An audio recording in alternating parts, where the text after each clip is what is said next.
Assalamualaikum warahmatullahi wabarakatuh. Alhamdulillahirabbil alamin. Wassalatu wassalamu ala asrafil anbiya'i wal mursalin sayyidina wa maulana Muhammadin wa ala alihi wa ashabihi wa man tabi'a lahum bi ihsan illa yaumiddin.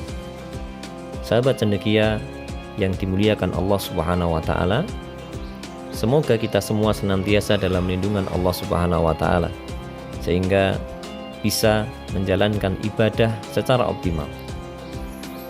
Setiap kita memiliki potensi yang sama untuk menjadi orang yang bertakwa atau menjadi orang yang durhaka. Allah Subhanahu wa taala berkalam dalam surat Asy-Syam ayat yang ke-7 dan ke-8, wa nafsi wa ma sawwaha fa alhamaha fujuraha wa taqwaha. Dan jiwa serta penyempurnaan ciptaannya, maka Allah mengilhamkan kepada jiwa itu jalan kefasikan dan ketakwaan. Sahabat cendekia yang dimuliakan Allah Subhanahu wa taala, oleh karena itu kita harus mampu menumbuh kembangkan potensi ketakwaan dan memberangus potensi kedurhakaan dari jiwa kita. Ketakwaan jiwa adalah suatu kondisi jiwa yang senantiasa takut kepada keagungan Allah Subhanahu wa taala, senantiasa taat dan beribadah kepadanya, dan senantiasa membersihkan dirinya dari dosa. Sebab ketika jiwa kita itu tidak kita didik, maka kecenderungan untuk durhaka kepada Allah, kecenderungan untuk berbelok itu besar sekali. Sebagaimana Allah firmankan di dalam surat Yusuf ayat 53, sesungguhnya jiwa itu selalu menyuruh kepada kejahatan, kecuali jiwa yang diberi rahmat oleh Allah Subhanahu wa taala, kecuali jiwa yang diberi rahmat oleh Rabbku. Maka sahabat cendekia yang berbahagia, dalam satu kesempatan Rasulullah Shallallahu alaihi wasallam menyampaikan atau bersabda kepada para sahabat, kullu ummati yadkhulunal jannah. Semua umatku itu akan masuk surga, illa man aba, kecuali mereka yang enggan. Nah, tentu sampai di sini para sahabat itu terheran-heran.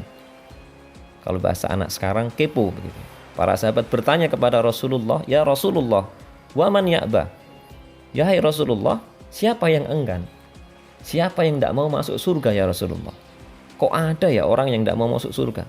Padahal semua orang ketika diberikan sebuah pilihan mau masuk surga atau neraka, sebagian besar atau hampir semua orang yang mendapatkan pertanyaan itu termasuk kita akan dengan spontan menjawab, ya tentu surga.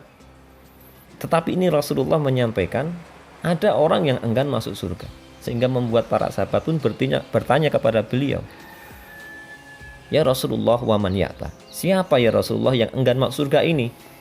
Lalu kemudian Rasulullah SAW menjawab, man ata'ani dakhalal jannah. Barang siapa yang mentaatiku, niscaya ia akan masuk surga. Wa man asani faqad aba. Dan siapa yang bermaksiat kepadaku, maka dia enggan untuk masuk surga. Nah, maka sahabat cendekia yang dirahmati Allah Subhanahu wa taala, dari sini bisa kita tarik benang merahnya bahwa ketaatan kepada Allah Subhanahu wa taala adalah kunci kebahagiaan kehidupan kita, baik di dunia maupun di akhirat. Meskipun di hadis tadi Rasulullah menyampaikan man ata'ani dakhalal jannah wa man asani faqad aba. Ya, siapa yang mentaatiku itu akan masuk surga, yang bermaksiat atau enggan taat kepadaku maka dia enggan masuk surga. Ya, itu bukan berarti kemudian kan enggak ada taat pada Allah. Taat kepada Rasulullah Shallallahu alaihi wasallam itu ya sesungguhnya merupakan perwujudan dari ketaatan kepada Allah Subhanahu wa taala. Sebab Allah berfirman di surat An-Nisa ayat 80, man yuti'ir rasula faqad ata Allah. Barang siapa yang mentaati Rasul itu sesungguhnya ia mentaati Allah Subhanahu wa taala. Maka ketaatan kepada Allah Subhanahu wa taala, ketaatan kepada Rasulullah sallallahu alaihi wasallam dalam segala bentuk perintah dan kemudian ketaatan untuk menjauhi semua larangan yang ditetapkan oleh syariat ini adalah salah satu kunci kebahagiaan kita, mendapatkan kemenangan di dunia dan tentu kehidupan yang membahagiakan di akhirat. Sahabat Cendekia TV yang dirahmati oleh Allah Subhanahu wa taala, tentu kita bertanya, lalu bagaimana cara kita supaya bisa taat? Bagaimana agar kita menjadi orang-orang, menjadi pribadi-pribadi yang bisa senantiasa istiqomah dalam ketakwaan itu? Sebab ketika seseorang itu bisa istiqomah dalam ketakwaan, dalam ketaatan kepada Allah Subhanahu wa taala, maka niscaya dia akan dijaga oleh Allah Subhanahu wa taala dengan sebaik-baik penjagaan. Innallaha ma'al ladzina taqaw wal ladzina hum muhsinun. Sungguh Allah itu bersama orang-orang yang bertakwa dan orang-orang yang senantiasa berbuat kebaikan. Nah, surat An-Nahl ayat 128 ini menunjukkan kepada kita cara, the way how we keep our faith. Bagaimana kita menjaga keistiqomahan iman, menjaga keistiqomahan takwa, menjaga keistiqomahan taat kita kepada Allah Subhanahu wa taala. Ya, tentu dengan melakukan amal-amal baik. Mengistiqomahkan diri kita melaksanakan atau mengerjakan amal-amal kebaikan. Dalam sebuah nasihat yang pernah saya dapatkan dalam bahasa Jawa, ada istilah tetek, jejeg, ajeg. Nah, tetek ini kalau dalam bahasa Indonesianya diterjemahkan orang yang memiliki tekad yang kuat. Orang yang tetek itu orang yang niatnya itu kencang. Nah, tentu sebagai seorang mukmin, sahabat cendekia yang berbahagia, tetek niatnya kita itu ketika niat itu sudah dalam bahasa kita itu benar dan benar, sesuai dengan apa yang digariskan oleh Allah Subhanahu wa taala, bahwa ketika kita niat melakukan sebuah amal kebaikan, niatnya tidak lain ya lillahi ta'ala. Kita mengerjakan apapun dalam bentuk kebaikan itu, niat utamanya adalah mencari keridhaan Allah Subhanahu wa taala. Dan ketika setiap amal kebaikan kita kerjakan, apapun itu, sekecil apapun itu, teteknya niat yang hanya kita tujukan untuk meridai Allah itu, insya Allah akan menjadikan amal yang kita kerjakan itu tidak hanya memiliki dimensi duniawi, tetapi juga memiliki dimensi akhirat. Ketika dia berhasil, nikmatnya tidak hanya sekedar kita nikmati di dunia, tetapi juga akan kita nikmati di akhirat kelak. Karena orang yang beramal baik, orang yang beramal soleh, orang yang senantiasa berbuat kebaikan, dan niat utamanya adalah mencari ridha Allah Subhanahu wa taala, maka dia juga akan mendapatkan balasan kebaikan dari Allah Subhanahu wa taala. Hal jazaul ihsan ilal ihsan. Barang siapa yang berbuat baik, maka balasannya tidak lain tidak bukan kecuali kebaikan, dan pasti akan dilipat gandakan fid dunya wal akhirah. Maka itu salah satu kunci agar kita bisa taat, menjaga teteknya niat kita itu. Niat kita harus kita jaga. Jangan sampai kita berbelok, jangan sampai kita melakukan satu amalan karena manusia, tetapi kita melakukan sebuah amalan apapun itu karena Allah Subhanahu wa taala. Ketika Allah itu senantiasa ada dalam diri kita, maka insya Allah kita akan senantiasa memberikan yang terbaik ketika kita beramal. Nah, kemudian istilah yang kedua adalah jejeg. Setelah tetek, jejeg. Jejeg itu dalam bahasa terjemahan Indonesianya lurus. Orang yang bisa taat kepada Allah itu adalah orang yang lurus mengikuti apa-apa yang digariskan oleh syariat.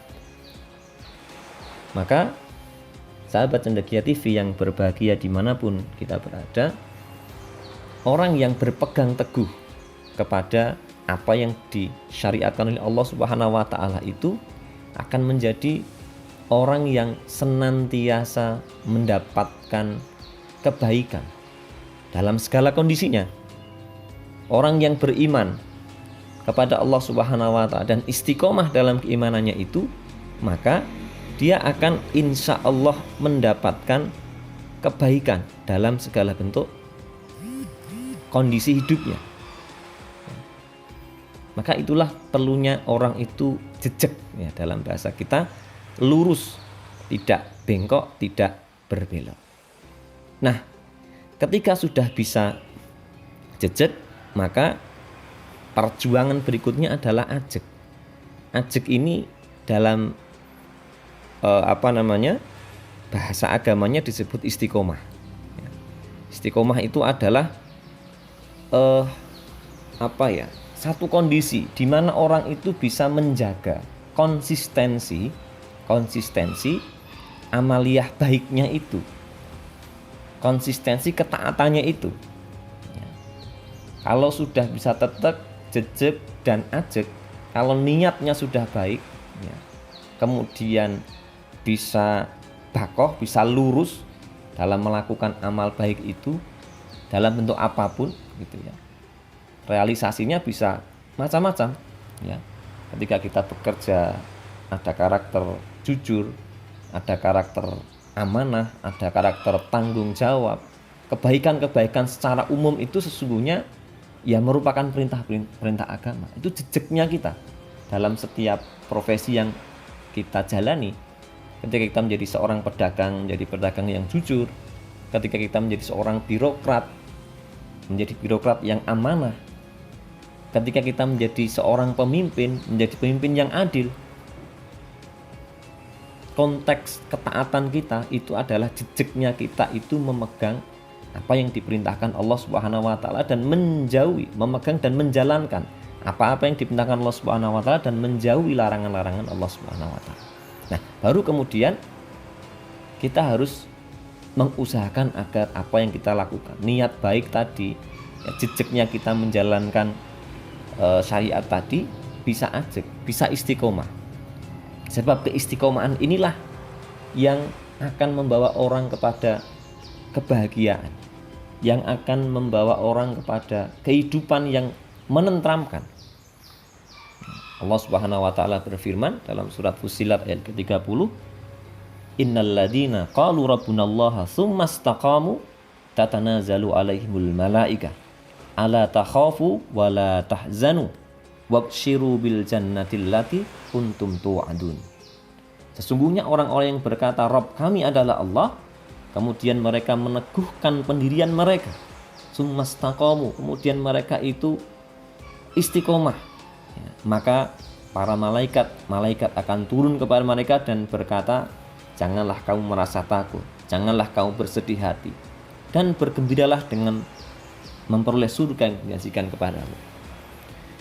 Nah, maka sahabat cendekia TV yang dirahmati Allah Subhanahu wa taala, orang yang beriman, orang yang istiqomah dalam ketaatan, itu jiwanya akan senantiasa tenang. Jiwanya akan senantiasa diliputi oleh kenyamanan, tentram dalam setiap kondisi yang dia hadapi. Baik diberikan ujian berupa kenikmatan oleh Allah Subhanahu wa taala atau ujian ketidaknikmatan. Seringkali orang menyebutnya musibah.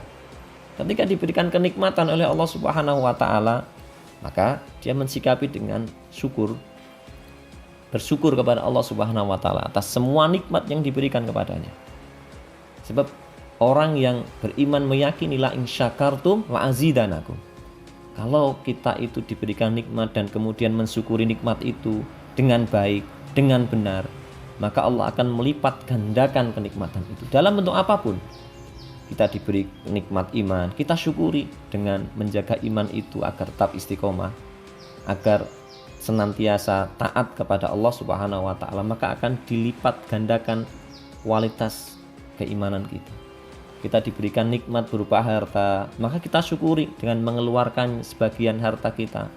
Ketika sampai nisab ada kewajibannya, atau dalam bentuk mengeluarkan dalam bentuk infak atau sedekah yang bersifat sunnah yang sangat diutamakan. atau bentuk kesyukuran yang lainnya. Tetapi itu adalah satu keyakinan seorang yang beriman bahwa ketika saya bersyukur, maka insya Allah nikmatnya akan ditambah, nikmat saya akan ditambah. Tapi ketika orang beriman itu mendapatkan satu ujian yang berupa sesuatu yang tidak menyenangkan, sakit mungkin atau musibah, maka dia akan bersabar. Karena justru dengan kesabaran itulah Allah juga akan mendatangkan pertolongannya. Ketika ada masalah, dia tidak hanya banyak mengeluh tapi bersabar. Sabar tidak hanya sekedar nerimo, tidak hanya sekedar diam, tetapi terus senantiasa berusaha sembari kemudian bertawakal kepada Allah Subhanahu wa taala. Sebab orang yang beriman juga yakin bahwa ya kalau dalam surat Al-Baqarah disebutkan wasta'inu bis-sabri was-shalah. Minta tolonglah kepada Allah dengan sabar dan sholat. Nah, ketika ada ujian datang, ya sabar. Sabar itu tidak sekedar diam, tapi tetap mengusahakan sesuatu, tetapi tidak mengeluh. Bahkan ketika ditakdirkan untuk mendapatkan sesuatu yang tidak sesuai keinginan, ya tetap bersabar, menerima apa yang ditakdirkan Allah kepadanya. Nah, ini bentuk ketenangan orang-orang yang istiqomah tadi. Ketenangan orang-orang yang sudah bisa ajak menjalankan amal-amal kebaikan tadi, yang sudah bisa tetap kemudian bisa jejak, maka insya Allah bisa ajak istiqomah dalam kebaikan. Nah, sahabat cendekia TV yang dirahmati oleh Allah Subhanahu wa taala, tentu Allah Subhanahu wa taala juga akan mengganjar, juga akan memberikan sebuah reward, hadiah bagi orang-orang yang mau taat kepada Allah. Orang yang mentaati Allah Subhanahu wa taala itu akan dimuliakan oleh Allah Subhanahu wa taala. Dalam salah satu surat disebutkan bahwa di surat An-Nisa ayat yang ke-69, wa may yuti'illaha wa rasula faulaika ma'al ladina an'amallahu alaihim minan nabiyyina wasiddiqina wasyuhada'i wassolihina wa hasuna ulaika rafiqa. Dan barang siapa mentaati Allah dan Rasul Muhammad, maka mereka itu akan bersama-sama orang yang diberikan nikmat oleh Allah, yaitu para nabi, para pecinta kebenaran, orang-orang yang mati syahid, dan orang-orang yang saleh. Mereka itulah teman yang sebaik-baiknya. Sahabat Cendekia TV yang dimuliakan Allah Subhanahu wa taala, ini adalah salah satu reward, salah satu kemuliaan yang akan diberikan Allah kepada orang yang istiqomah dalam ketaatannya. Kelak di akhirat akan dibersamakan bersama orang-orang yang diberi nikmat oleh Allah Subhanahu wa taala. Dalam bahasa surat Al-Fatihah yang kita baca, kita meminta ihdinas siratal mustaqim siratal ladzina an'amta 'alaihim. Siapa mereka? Ya, para nabi. Kemudian wassadiqin, para pecinta kebenaran, wasyuhada, orang-orang yang mati syahid, wassalihin, dan orang-orang yang saleh. Hasuna ulaika rafiqa, mereka itulah teman yang sebaik-baiknya. Luar biasa. Ini adalah motivasi bagi kita untuk senantiasa menjaga keistiqomahan kita dalam ketaatan, untuk senantiasa bisa tetap jejak dan ajak dalam merealisasikan ketakwaan kita, ketaatan kita kepada Allah Subhanahu wa taala, sehingga kita akan mendapatkan kebahagiaan hidup, kemenangan-kemenangan di dunia, dan juga kebahagiaan di akhirat kelak. Demikian, semoga ada manfaat yang bisa dipetik. Ada kurangnya, kami mohon maaf yang sebesar-besarnya. Al-haqqu mirabbika fala takunanna minal mumtarin. Wassalamualaikum warahmatullahi wabarakatuh.